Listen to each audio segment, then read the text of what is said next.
wabarakatuh. Perkenalkan, nama saya Rangga Kusuma Agung, NPM 190 120 10 335, Telaska 012, Fakultas Ekonomi dan Bisnis, jurusan Manajemen UPN Veteran Jawa Timur. Di sini saya akan menjelaskan persoalan nomor 1A dengan soal menjelaskan komunikasi dalam bisnis merupakan kegiatan yang sangat penting bagi individu untuk dapat menunjang kegiatan perusahaan atau organisasi. Mengapa komunikasi dalam bisnis merupakan hal yang sangat penting? Karena komunikasi dalam bisnis itu dapat dipergunakan oleh suatu individu dalam pekerjaannya, misal ketika bertemu dengan klien ataupun direksi perusahaan, dan juga ketika ada rapat di suatu perusahaan.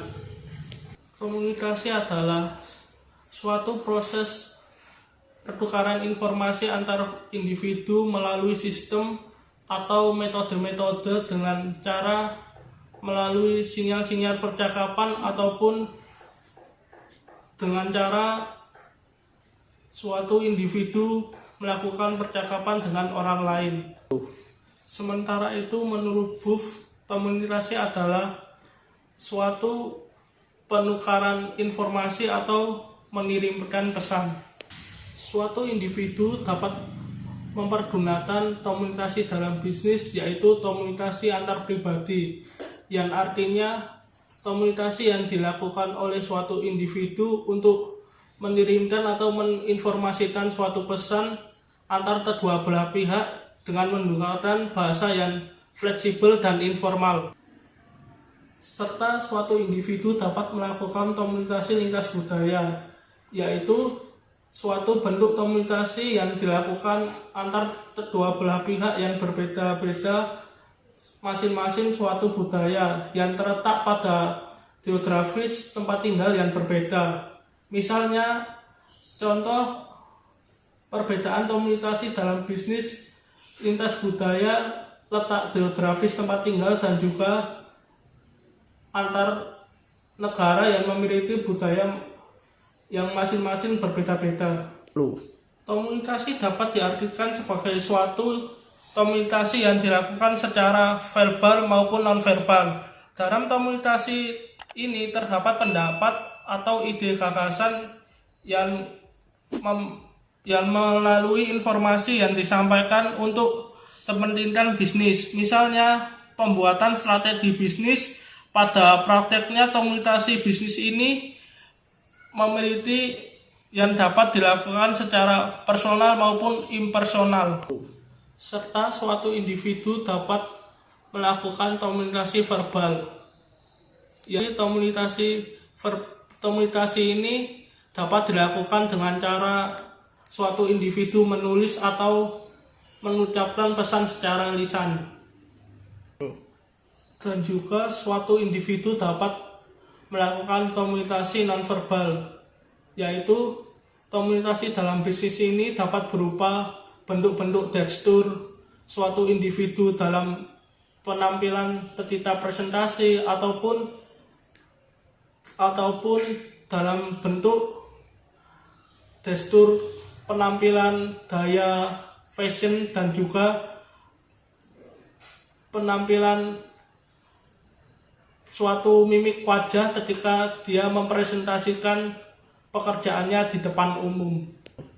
Faktor-faktor yang memengaruhi komunikasi dalam bisnis, yaitu ada persepsi, yaitu setiap komunikasi atau orang berbicara harus mampu melakukan prediksi bahwa apa yang akan dibicarakan suatu individu ketika mempresentasikan di depan publik.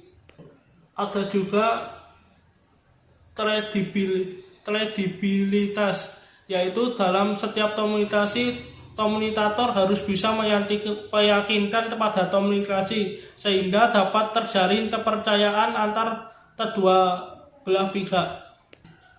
Ada juga kecocokan dan ketepatan dalam berkomunikasi, yang berarti seorang komunikator harus bisa mengucapkan ketepatan suatu komunikasi antar kedua belah pihak agar terjalin suatu kesepakatan bersama. Pengendalian dalam komunikasi bisnis, yaitu suatu individu komunikator harus bisa mengendalikan komunikasi ketika berbicara dengan antar kedua belah pihak atau klien bisnis.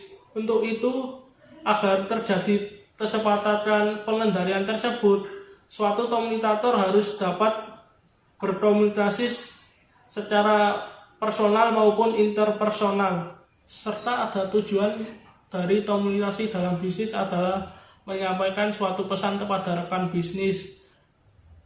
Yang kedua ada menyampaikan persuasi atau meyakinkan suatu percakapan rekan bisnis untuk mencapai kesepakatan.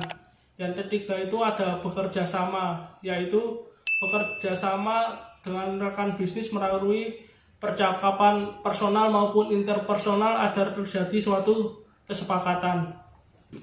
Dari penjelasan yang sudah saya berikan tadi, dapat saya simpulkan bahwa mengapa komunikasi dalam bisnis merupakan kegiatan yang sangat penting bagi individu untuk menunjang kegiatan perusahaan atau organisasi. Karena dalam komunikasi dalam bisnis merupakan hal yang sangat penting atau vital oleh suatu individu agar terciptanya suatu kinerja yang kondusif dan aktif yang dilakukan oleh suatu individu di suatu perusahaan. Karena itu suatu individu harus mempunyai komunikasi yang bagus serta efisien agar dapat menunjang kinerja perusahaan ketika suatu individu ditugaskan oleh perusahaan untuk memasarkan suatu produk ataupun berbicara ketika presentasi di depan umum. Sekian dari penjelasan yang saya berikan dari nomor 1A tadi, kurang lebihnya saya mohon maaf. Waalaikumsalam warahmatullahi wabarakatuh. Terima kasih.